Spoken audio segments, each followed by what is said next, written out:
Here, today we'll be starting a new chapter, that is the plant kingdom. Now basically this plant kingdom has thousands and millions of species together, but they are all variously classified among the 5 prominent heads. Okay, so presently in this chapter we'll be also following Whittaker's system of classification, but there are certain new modification in this Whittaker system of classification. Now you see here we would be following the natural system of classification. Now what is the natural system of classification? That means it explains the natural affinity. What is affinity? It is the adaptation of the organism, that naturally adapted organism, on its habitat. So this natural system of classification is followed to it and based on the internal and external features also.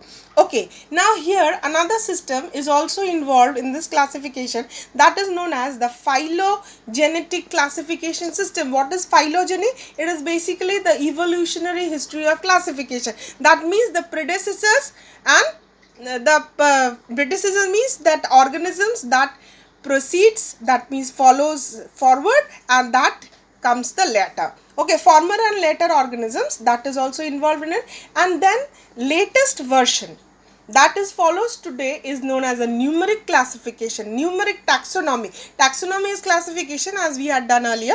Now you see the numeric taxonomy means this uses a very advanced computerized features of studying a particular substance, particular organism, and that can study more than 100 characters together. That is manually it is not possible, isn't it? For example, from cell structure to root structure to seed production to everything in total, and it also finds out the similarity and the dissimilarity in a very methodical manner. Okay, now another method that is also involved in it is known as cytotaxonomy. What is cytotaxonomy? That means on the cytological information. What is cytological information? Cytology is related to cell. That means the cell structure is very important over here.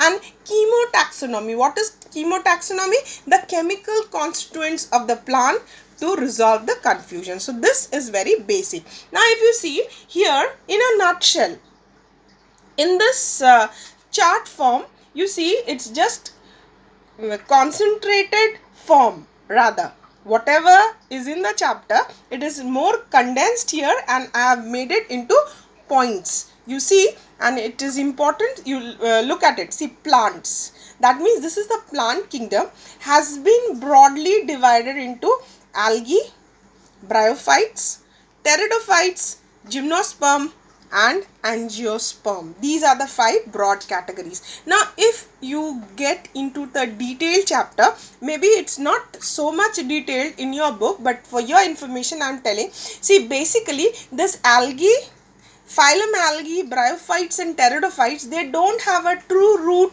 and stem structure. Okay, no true root, no true stem, no true leaves. The structures are there, but they are not true. So basically they have got a thallus like body structure.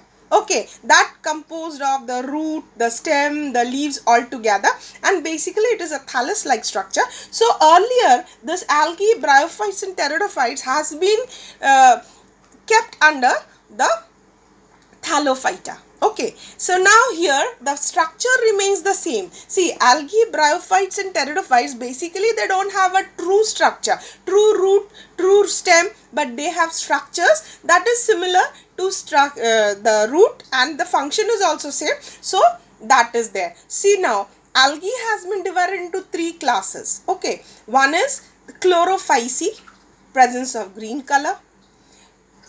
Okay, Phaeophyceae and Rhodophyceae. This we will be dealing it in the next part of the video.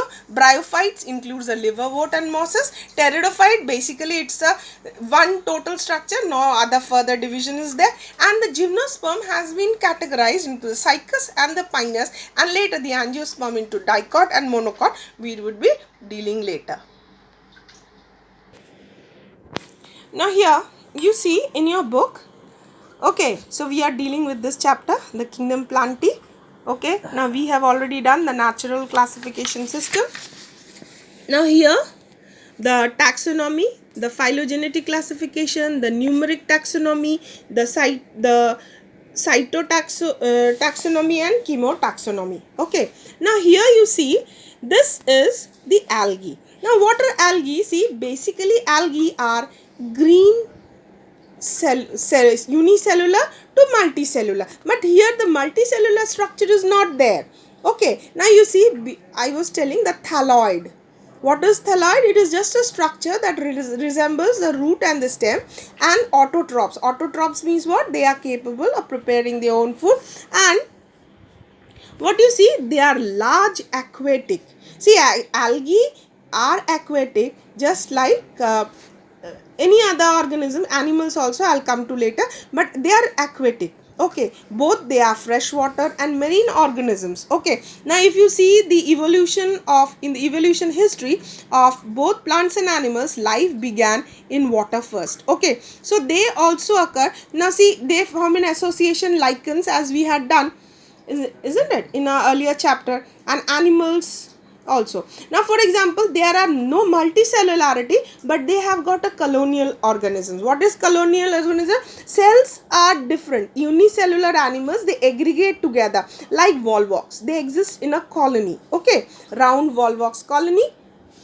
Here you see this, it is just a colony. Okay, like that. Now here again you have filamentous utricularia. It is also a filamentous one. Okay, not utricularia, it is Ulothrix. Then Spirogyra. Spirogyra, you see, it's a ribbon like structure. If you can see this, this is the structure of a Spirogyra. It is a filamentous algae. Okay, small algal cells, they are arranged in this like structure, because these are the footsteps, basic steps from where unicellular organism goes to the multicellularity organisms. Okay, now you see here the reproduction part in the algae, they are very similar for two protistans. For example, asexual and sexual reproductions are there, but the thing is, during sexual reproduction, they can produce zoospores. What is zoospores? Zoospores are minute spores formation. Okay, spores formation means they are haploid cells that are capable of floating. Okay, now these, they float in the water and they get fused together to form the gametes in case of sexual reproduction. Okay, so if same kind of spores are there, that is known as isogamy, and if one big and one small spores is there, that is known as anisogamy. Okay, and in terms, you see here, that is known as oogamous. What is oogamous? Oogamous is female gamete is smaller, the female gamete is bigger and smaller. Motile male gamete is termed as oogamous. Example is volvox and fucus. Clear? So this is the basic thing. Now the individual characters of the other algae, for example, you see Chlorophyceae, Phaeophyceae and Rhodophyceae, we'll be dealing in the later part of the structure. But here you see the economical uses of algae is also very important. So the algae, basically they are photosynthetic, so they are a part of the food cycle in the aquatic world. Okay, now you see algae, they produces a substances that is known as algine. Okay, they produces agar that forms a gelatinous material that is used in ice creams and all. Even the chlorella and the unicellular algae, this is rich in source of protein and we use as a food supplement. Kelp is another form of algae that is widely used as a table delicacy, as well as they are rich sources of potassium. So commercially, potassium, especially in the South China Sea and Japan, they use kelp to produce the potassium. Okay, so